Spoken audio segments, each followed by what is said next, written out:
Oi. Boa noite, igreja. Rapaz, a gente tá chegando na metade da semana, né? Na quarta noite. Eu acredito que tem sido, assim, bem edificante de ouvir algumas mensagens de algumas pessoas que tá falando que está sendo uma bênção, que está assistindo. Não sei se você parar para observar as nossas visualizações lá no YouTube, tá muito boa, realmente. Então, assim, fico muito feliz de saber que Deus está trabalhando no coração de cada um de nós, né? Então, eu peço que vocês continuem orando para que a cada noite a gente possa ouvir mais a palavra de Deus. Eu estou com esse livro aqui porque esse é um dos livros que a gente montou, o sermonário, né? Jacques Ducan, O Segredo de Daniel, Sabedoria e Sonhos de um Príncipe no Exílio. Esse é um livro que está realmente me ajudando bastante no desenvolvimento do sermão, porque ele já estava montado, mas aí eu estou usando ele para ter mais argumentação. E muitas coisas de segunda-feira para cá têm sido extraídas desse livro aqui. E eu gostaria de apresentar ele para vocês. Bom, hoje a gente vai ter um tema aqui, nós iremos estudar um tema aqui muito importante, que é esse aqui, ó, o reino de bronze. Na segunda-feira estudamos o reino de ouro, ontem o reino de prata e hoje iremos estudar o reino de bronze. Eu vou começar a nossa introdução dessa noite falando de uma situação aqui muito pertinente. Alguém consegue imaginar o que é isso aqui? Não. Tá? Imagina não. É porque a arquitetura romana ela é muito similar com a arquitetura grega. Então aqui nós temos algumas imagens da Grécia Antiga. A Grécia Antiga ela é o berço da civilização moderna. E o interessante que nós iremos saber agora, estudar e conhecer um pouco mais sobre a importância da Grécia para a nossa cultura hoje. Apesar de ser um reino que existiu no passado, mas através da sua cultura, o mundo moderno é muito influenciado por ela. Olha que interessante aqui, ó. Essa aqui é a nova cidade de Atenas, na Grécia. E olha que interessante isso aqui, ó. A Grécia Antiga é considerado o berço da civilização moderna, por suas contribuições duradouras em diversas áreas. Olha que interessante, criou os Jogos Olímpicos no esporte, desenvolveu o teatro com a tragédia e a comédia nas artes, estabeleceu fundamentos da filosofia com Sócrates, Platão, Aristóteles, introduziu a democracia como modelo político participativo que ainda influencia o mundo atual. Olha só, se você for analisar muitas das cartas de Paulo, ele sempre vai falar do esporte, de maneira assim, aqueles corredores corram para correr e ganhar a coroa da vida eterna, né? Ele faz esse paralelo, né, da coroa desse mundo e a coroa da vida eterna. Então, a Grécia, ela foi através da sua cultura que surgiu o que nós conhecemos hoje como os Jogos Olímpicos, que acontece de 4 em 4 anos hoje, né? Também temos o teatro. Nada mais moderno do que o teatro. Por quê? O teatro hoje faz parte do nosso dia a dia. Porque, olha, filmes, novelas, desenhos, séries, tudo isso que nós assistimos hoje teve a sua origem na onde? Na Grécia. A filosofia é algo tão importante que está dentro da nossa sala de aula, seja nas escolas do ensino médio, no ensino fundamental e principalmente nas faculdades. Veja como é importante, foi importante a Grécia e é importante hoje em nossos dias. Uma outra coisa interessante é a democracia. O que é a democracia? Olha o que o texto diz. Como modelo político participativo. Por exemplo, nós aqui vamos eleger aquela pessoa que nós queremos que nos governe. Antigamente as pessoas não tinham não tinha essa condição, né? Os reis reinavam e eles estavam ali e se perpetuavam no poder. Hoje não. Por causa da democracia, eu posso votar no meu candidato, você vota no seu. E sim, vivemos a democracia. E isso tem sua origem, tem sua raiz na onde? Na Grécia. E uma coisa muito pertinente que eu não coloquei aqui, eu decidi falar assim, sem estar escrito, é que a língua grega, o grego, ele foi no passado o que o inglês é hoje. O inglês é a língua universal, tipo, de todo mundo. E no passado, o grego era a língua universal. Tanto é que esse livro aqui, a Bíblia, o Novo Testamento, ele foi todo escrito em grego. Então, se você quiser entender na realidade a Bíblia, na sua essência, nós precisamos conhecer o quê? O grego. Precisamos estudar o grego para que, de fato, a gente possa entender o que está escrito assim na sua ordem original. Por isso que eu comprei essa Bíblia, que ela está mais próxima da realidade do que foi escrito, né? A sua versão. E partindo desse pressuposto, a gente começa o sermão de hoje, dando continuidade ao de ontem, o sentido do sonho. Abra sua Bíblia em Daniel 2, versículo 36. Daniel 2, 36. E a gente vai orar, né, para que o Espírito Santo possa falar aos nossos corações.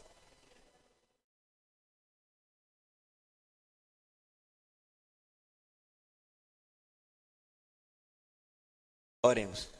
Querido Deus, que essa noite o Teu Santo Espírito possa falar conosco, como esteve falando nos dias anteriores, mas que hoje Ele fale de forma especial, pois o tema é muito importante para que possamos entender o contexto que estamos vivendo em nossos dias. Por favor, Pai, derrama as Tuas bênçãos sobre cada pessoa que se encontra aqui essa noite, de forma presencial e também virtual. Abençoa, Senhor Deus, a cada família aqui representada. O Senhor sabe os anseios, as lutas, as dificuldades de cada uma dessas pessoas. Mas nós te rogamos, eu te peço, pelos méritos de Cristo, que o Senhor possa ser com cada um que se encontra aqui essa noite. Desde já, que eu seja apenas um instrumento em Tuas mãos. Que eu não possa, ou que eu não venha falar de mim, mas que eu seja apenas um instrumento poderoso que o Senhor utilizará mais uma vez hoje, no doce nome de Jesus. Perdoa nossos pecados.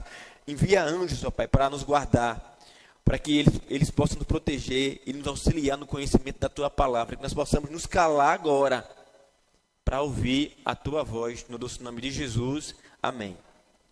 Olha que interessante aqui o versículo 39. Esse é o versículo que a gente começou ontem.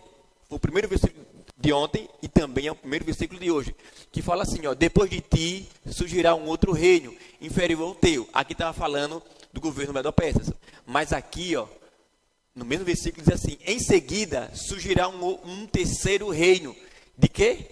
De bronze, que governará toda a terra. Duas coisas aqui pertinentes para que a gente possa estudar e começar o sermão dessa noite. Primeiro, esse terceiro reino, ele seria de quê? De bronze.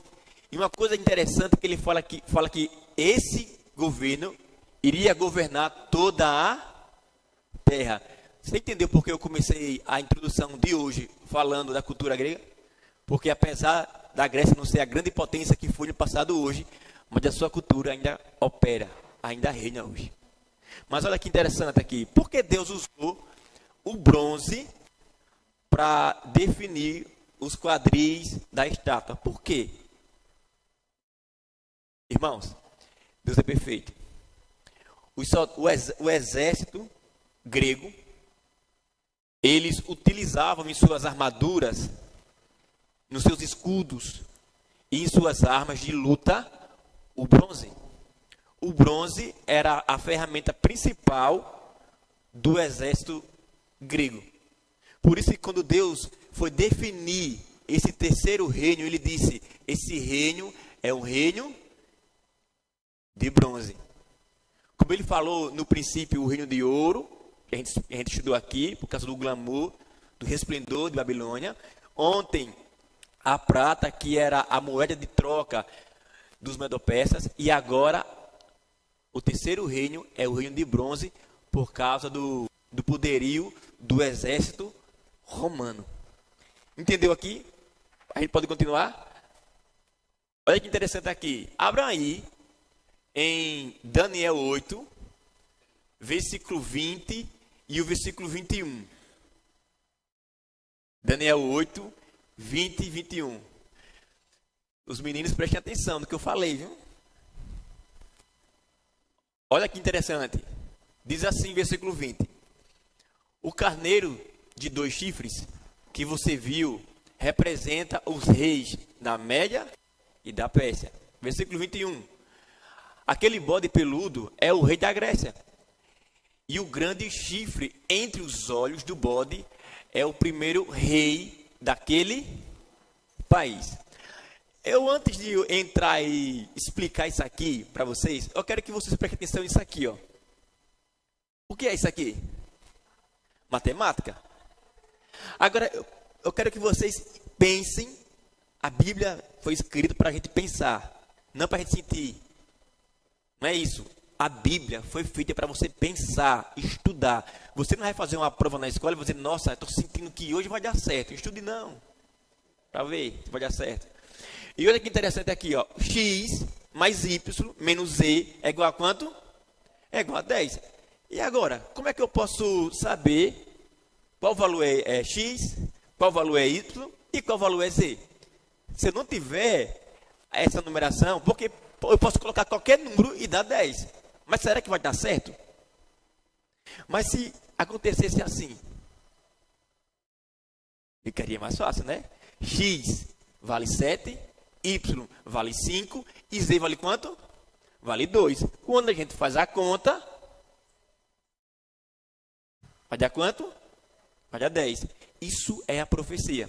Primeiro, Deus vai criar o quê? O problema. Mas o próprio Deus, ele vai trazer o quê? A solução, a resposta. Eu comecei o capítulo 20, praticamente no final, ou melhor, o capítulo 8, praticamente com o final dele. Por quê? Para que vocês possam entender o que vai acontecer a partir daqui, de agora. Olha isso aqui. Ele disse que o carneiro que tinha 2 chifres era o governo da Média e o quê? E da Pérsia. Mas ele disse que o bode peludo, que tinha um grande chifre no meio, entre os seus olhos, era a Grécia, que estava ali. Deu para entender aqui? Vai ficar fácil? Então, o carneiro lá, com 2 chifres, é o poder medo-persas. O bode peludo, com um único chifre entre os olhos, é quem? É a Grécia. E agora, vamos estudar do começo do versículo. Eu vou abrir aqui, né?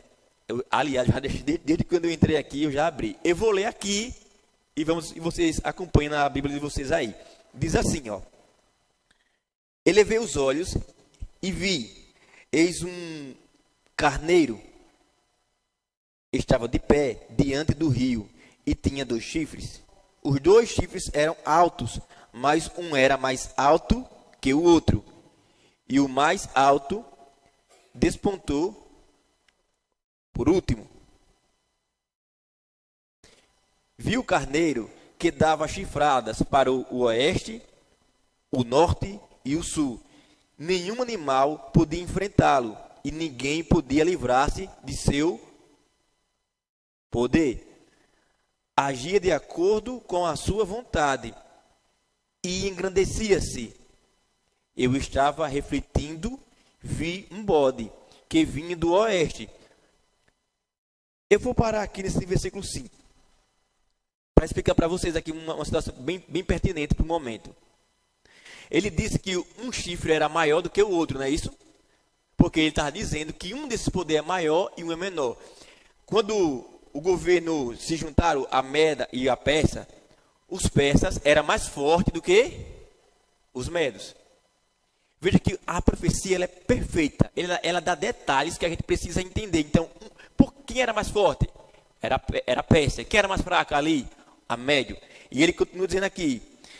E ele foi para o norte, para o oeste, para o norte e para o sul. O que significa que ele está dando chifre? Significa que ele conquistou o norte, significa que ele conquistou o sul, e significa que ele conquistou o quê? O oeste. Toda aquela região que a gente apresentou aqui ontem. Todo o território que foi conquistado por quem? Pelo governo Medo-Persa. E ele se encheu de orgulho porque olhava e dizia assim: ninguém consegue me deter, ninguém consegue me vencer. Aí, quem é que vai surgir aqui? Agora o versículo 5. Eu estava refletindo quando vi um bode que vinha do oeste, por cima da superfície de toda a terra, sem tocar o solo. Deixa eu fazer uma pergunta aqui a vocês. Quando uma pessoa está em uma alta velocidade, como é que a gente chama isso? Tá o quê? Tá voando. Rapaz, eu passei ali, o cara passou voando. Ele não passou voando. É uma expressão de dizer assim, ele passou muito o quê? Essa expressão de que o bode, ele não conseguia tocar o chão, isso significa que a velocidade com que ele estava conquistando o território era assombrosa. O exército de Alexandre o Grande era tremendo. E ele conquistava de uma forma assim, ó, muito rápida. Por isso que a Bíblia diz que parecia que ele não tocava o chão. Porque de tão forte que ele era e como ele estava conseguindo conquistar os territórios e vencer. Continuando aqui, versículo 6. Veio até o carneiro, ó, ele saiu e foi até onde? Até Medo-Persa, até o governo Medo-Persa. E diz assim: veio até o carneiro com 2 chifres, o qual vi de pé diante do rio, e lançou-se contra ele com a fúria de seu poder. Versículo 7. Eu o vi quando alcançou o carneiro, enfureceu-se contra ele, feriu o carneiro e quebrou seus 2 chifres. Venceu o governo dos persas e também venceu o governo dos medos. E continuando aqui, ó, o carneiro não tinha força para resistir-lhe. Jogou-se por terra e pisoteou. Não havia ninguém para livrar o carneiro das mãos dele. Dele quem? Daqui a pouco a gente chega lá. Dele quem? Dele. Ele definiu alguém. Dele. Olha que interessante agora o versículo 8. Cara, isso aqui é Deus falando. Olha o que diz o versículo 8. O bode tornou-se muito o quê? Grande. Mas no auge da sua força, o seu grande chifre foi quebrado, crescendo no lugar 4 chifres enormes na direção dos 4 ventos do céu. Está percebendo que o texto está marcado? Isso é preposital. Por quê? Quem é o bode? Quem é o bode? Não é a Grécia? O bode é a Grécia. Tornou-se grande. Cresceu. Mas no seu auge da sua força, o seu grande chifre foi o quê? Quebrado. Olha que interessante aqui, ó. A Bíblia repete aqui 2 vezes a palavra o quê? Grande. Isso não é uma informação assim que deve ser deixada de lado. Não, Deus está dizendo é algo muito importante. Como era o nome do rei da Grécia? O Gil falou neste instante. Alexandre o quê? Está entendendo aqui como Deus está falando isso aqui é antes de acontecer. E o seu grande chifre foi o quê? O que significa ser quebrado? O que significa essa expressão, foi quebrado? Morreu? Lembre que antes os 2 chifres do carneiro foram quebrados. Os reis morreram, perderam o poder, caíram. Só que aqui ele diz assim, ó, no auge da sua força. Gente, para vocês, o que é o auge da força de um ser humano? Na cabecinha de vocês, o que é o auge da força de um ser humano?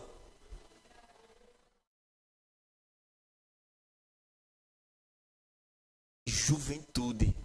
Quando ele estava no auge da sua força, ainda jovem e poderoso, o que aconteceu com ele? Morreu. E daqui a pouco nós vamos entender por que ele morreu. E aqui nós temos aqui Alexandre. E depois que esse chifre foi quebrado, a Bíblia diz que cresceu quanto no lugar dele? Olha o que o texto diz. 4 chifres enormes na direção dos 4 ventos. Porque esses 4 generais de Alexandre o Grande, eles não estavam em um único lugar. Um deles estava no norte, um estava no sul, um estava no oeste e o outro estava na onde? No leste. Gente, isso aqui é muito importante para que você possa entender o estudo de amanhã. Quando esses chifres nasceram, depois que o grande chifre morreu, eles o quê? Se espalharam. E eu quero que vocês prestem atenção aqui, ó. O carneiro com 2 chifres representa quem? O Medo-Persa. O bode representa quem?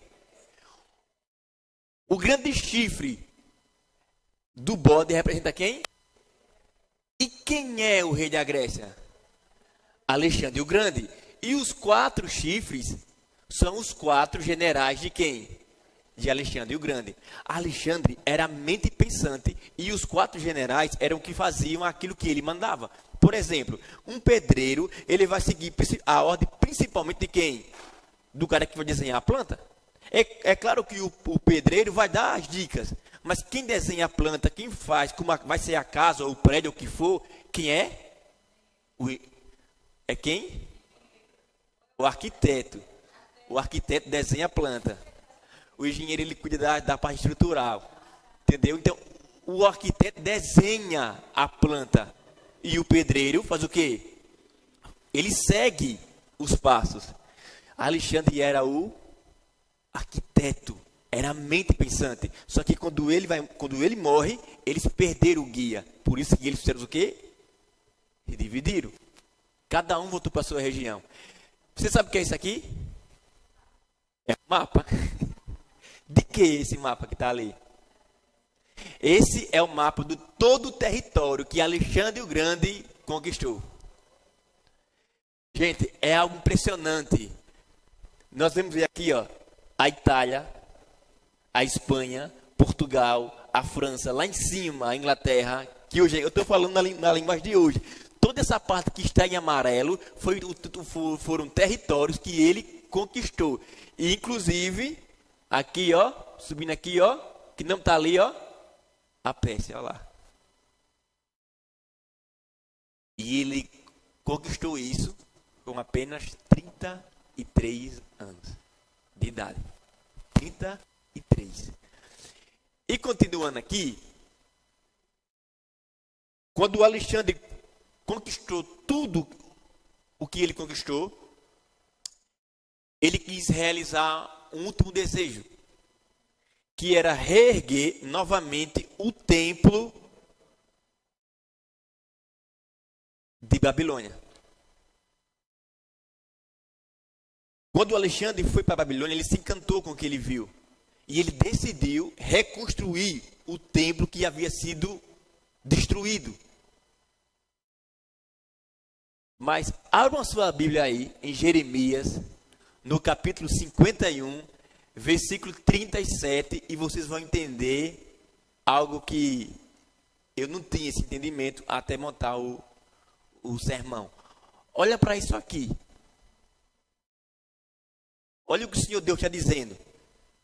Olha o que Deus está falando. Ó. A Babilônia se tornará um amontoado de ruínas, uma habitação de chacais, objeto de pavor e de zombaria, um lugar onde ninguém... Preste atenção nisso aqui, ó. Essa era a antiga cidade de Babilônia. Para sua época, era uau. É igual alguém morando em Arapiraca hoje. Ou em Maceió. Uma cidade grande. Só que não era apenas uma cidade grande, era a cidade grande. Nenhuma cidade do mundo antigo teve tão resplendor, tanta glória como tinha quem? A Babilônia. Mas só que existia uma promessa, que essa cidade nunca mais iria o quê? Se erguer. E quando Alexandre tentou, ele pegou uma doença, dizem que foi a malária, e também outras pessoas comentam que ele pegou cirrose, que ele gostava de tomar um negocinho da época. E quando ele tentou reconstruir a cidade, olha como ela está hoje. Aquilo que um dia foi uma potência do mundo, hoje é um monte de areia e de barro. Porque é isso que vai acontecer nesse mundo. Todos os poderes que aqui existem desaparecerão. E o único poder que vai se perpetuar, que vai continuar eternamente, é o poder do nosso Deus.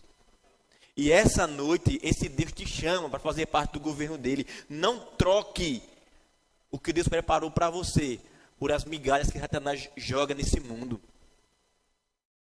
Olha, eu acho interessante, está lá no Plutarco, ele escreveu, ele era historiador, e no capítulo 72, na página 502, ele escreveu o seguinte, lá no livro A Vida de Alexandre o Grande. Ele escreveu o seguinte: um túmulo basta agora para aquele a quem o mundo inteiro não bastava. Sabe que todas as conquistas de Alexandre o Grande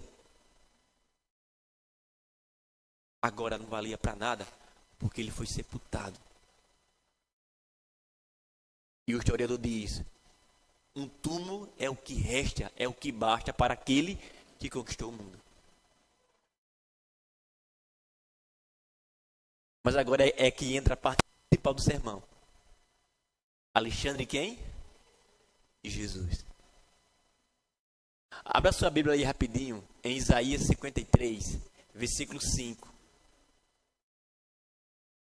Amém, igreja?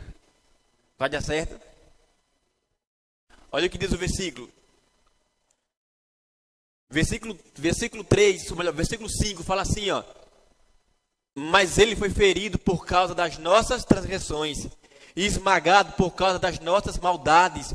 O castigo que nos traz a paz estava sobre ele, e por seus ferimentos fomos o quê? Sarados.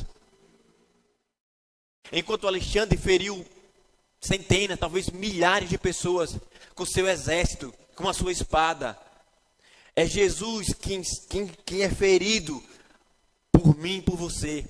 A Bíblia diz que o castigo que nos traz a paz estava sobre ele, e sobre os seus ferimentos é que o meu, é que o seu, é que os nossos pecados são o quê? São sarados. Eu corri aqui. Lá em João 19:30, fala assim, ó: havendo provado o vinagre, Jesus disse: está o quê? Consumado. E inclinando a cabeça, entregou o quê? O Espírito. Sabe o que significa a palavra consumado? A palavra consumado é assim: olha, o pecado gerou um boleto. Gerou. Lá atrás, quando nossos primeiros pais pecaram, o pecado gerou um boleto, e o boleto era morte. Não coma desse fruto, porque certamente morrerá. O diabo chegou e disse: pode comer, vocês não vão morrer. E o resultado é essa calamidade que nós vivemos hoje. Mas Jesus, lá na cruz do Calvário, ele disse: o preço que o pecado cobrou para a salvação dos meus filhos, para que eles possam participar do governo do meu Pai, está o quê? Está pago. A palavra consumado é o mesmo que está pago. Pago. Jesus pagou o preço do meu, do seu, dos nossos malditos pecados. Jesus e Alexandre. João 12:32. Quando, porém, eu for levantado da terra, atrairei todos para quem? Para mim. É a morte de Jesus que nos devolve a vida eterna. É o sacrifício de Jesus que nos devolve para o seio de quem? Do Pai. É o sacrifício de Jesus que faz com que a sua vida, a minha vida, a nossa vida, ela ganhe sentido. E aqui, ó, Marcos 8:36. Pois de que adianta ao homem ganhar o mundo inteiro e perder a sua vida. Eu falava com a Franciela ali, que naquela dia estava falando, ela está pegando meu sermão. Não foi combinado. Não foi combinado. Mas olha, mas se ela falou, e se eu estou falando, Deus quer deixar uma lição importante para alguém aqui, principalmente para mim hoje. 2 vezes. Deus quer dizer, não adianta você correr como um louco para ganhar o mundo, se você perder a sua vida, se você perder a sua salvação. E aqui, ó. Olha para essa imagem. Essa imagem define o que é o grande conflito. De um lado nós temos Jesus, do outro lado nós temos Alexandre. Jesus e Alexandre. Jesus, ou melhor, Alexandre com 33 anos morria depois de ter conquistado o mundo. Mas Jesus, aos 33 anos, foi colocado numa cruz, despido, e ele morria para dar ao mundo a salvação, para dar ao mundo a libertação. E nós temos 2 caminhos nessa vida. Vamos seguir o caminho de Alexandre ou vamos seguir o caminho de Jesus? Quem vamos escolher servir hoje? Ao Deus desse mundo ou ao Deus do céu? Que caminho iremos caminhar? A da glória da terra ou a da glória do céu, que é nos oferecido pelo sacrifício de Jesus Cristo? Que essa noite, cada um de nós possamos olhar para Jesus e entender que vale a pena seguir um Deus que nos ama tanto, mas tanto, que Jesus não mede esforços para nos oferecer o melhor. E sabe qual foi o melhor que Jesus ofereceu para a gente? Foi o castigo. A melhor forma de Jesus nos amar foi se entregando, foi sendo humilhado, foi sendo massacrado, foi se colocando naquela cruz para morrer, no meu, no seu, no nosso lugar. E não tem dinheiro nessa terra que pague isso. Os anjos olham para essa cena, eles tiram a coroa, viram as costas, porque eles não entendem porque Deus ama tanto esse mundo. E a história diz que durante toda a eternidade, tanto anjos como salvos passaram toda a eternidade tentando entender porque Deus amou o mundo de tal maneira que deu o seu Filho unigênito para que todo aquele que nele creia não pereça, mas tenha vida eterna. Eu convido você a estar do lado dos anjos, estudando, querendo compreender que amor é esse. Que Deus nos abençoe, que Deus nos guarde. Amém? Vamos.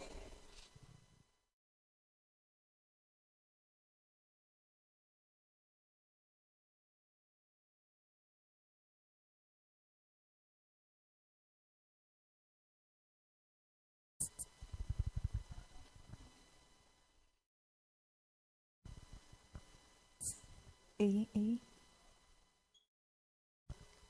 É só ele abrir lá no...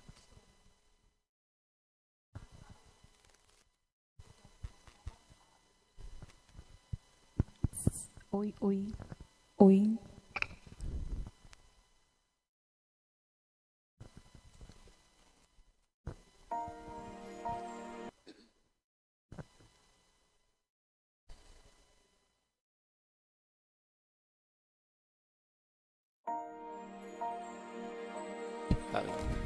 Sai de novo.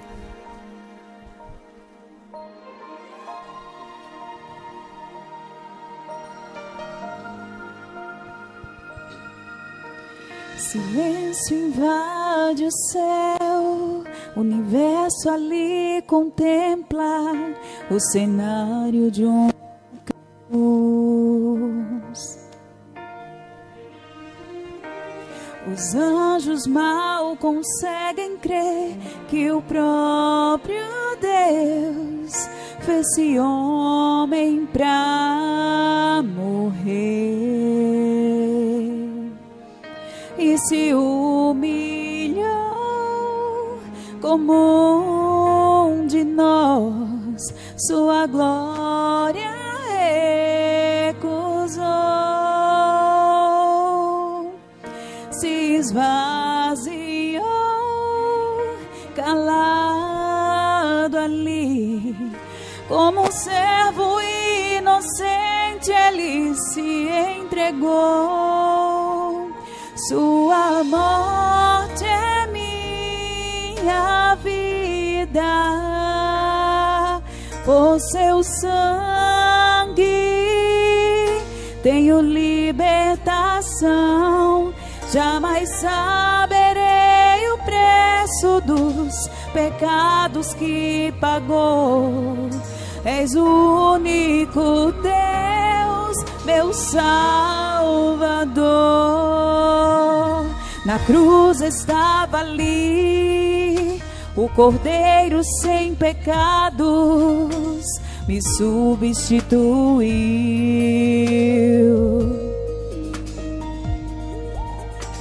E sobre si a culpa e o mal do mundo que o recusou, Ele perdoou.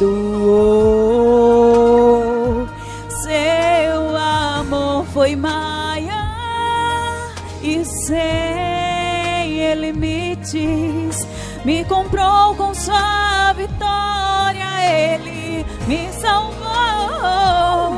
Sua morte é minha vida, por seu sangue tenho libertação. Jamais saberei o preço dos pecados que pagou. És o único Deus, meu Salvador. A minha vida eu entrego em suas mãos. Eu sei que estou segura pra seguir. Todo mal já venceu, não mais condenação. Vida eterna eu encontro nessa cruz.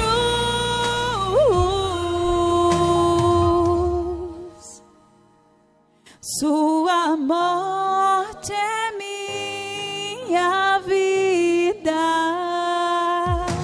Sua morte é minha vida. Por seu sangue tenho libertação. Jamais saberei o preço dos pecados que pagou. És o único Deus, meu Salvador.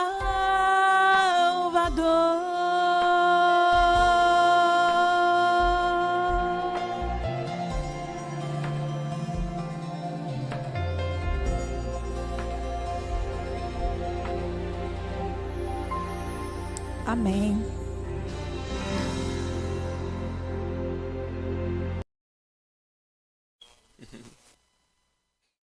Você coloca aqui de novo. Deixa eu encerrar. Nós temos o último texto para ler esta noite.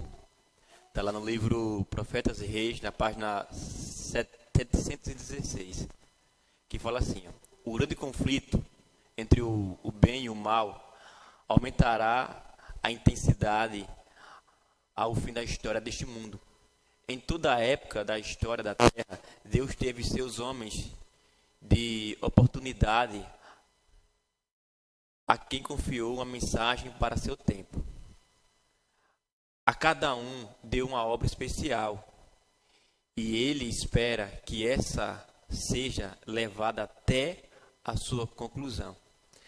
A Claudiana estava louvando aqui e eu estava me lembrando, né? A primeira vez que eu preguei aqui foi há 22 anos atrás. Vai fazer 22 anos atrás, eu estava aqui orando, tremendo, pedindo que Deus me usasse para que eu viesse pregar. Mas essa é a nossa missão aqui na terra. Deus nos chama para sermos porta-vozes da mensagem de Deus, embaixadores do reino de Cristo, atalaias do Senhor, levar esperança para as pessoas, levar direção. O diabo só quer nos oferecer, sabe aquele chocolate, só que dentro tem veneno? Ele é doce, mas dentro tem veneno. O diabo nos oferece um chocolate doce, mas dentro tem veneno. vai matar você, vai matar a mim, vai matar a nós. Mas Jesus nos oferece algo melhor. Melhor do que ouro, melhor do que a prata, melhor do que o bronze. Jesus nos oferece algo melhor do que o ferro, do que o barro. Jesus nos oferece, sabe o quê? O seu amor. E aquele que nos dá amor, aquele que nos oferece amor, ele merece receber o amor de volta. Que ao voltar para casa hoje, reflita um pouco nisso, se está valendo a pena a gente levando a vida que estamos. Essa é a palavra certa. Está valendo a pena levar essa vida que nós estamos levando? Ou é melhor fazer reset, apagar e começar do zero? Faça isso enquanto há tempo e enquanto é tempo. No filme A Última Batalha, uma coisa que me chama a atenção é quando o Lucas acorda, né, no filme. E ele, uau, foi só um sonho. De hoje para trás, foi só um pesadelo. Mas de hoje para frente, vai ser um sonho. Caminhar com Cristo e esperar Ele, porque Ele está voltando. Amém? Vamos orar? Querido Deus, nós queremos te agradecer, porque o Senhor conhece a história. E o Senhor nos revela a história desse mundo através das páginas sagradas do teu livro. Mas mais do que isso, o Senhor nos enviou o melhor de todos os presentes, que foi o teu Filho amado, que veio para esse mundo, que está aqui, com o único objetivo de nos levar e nos devolver para os teus braços.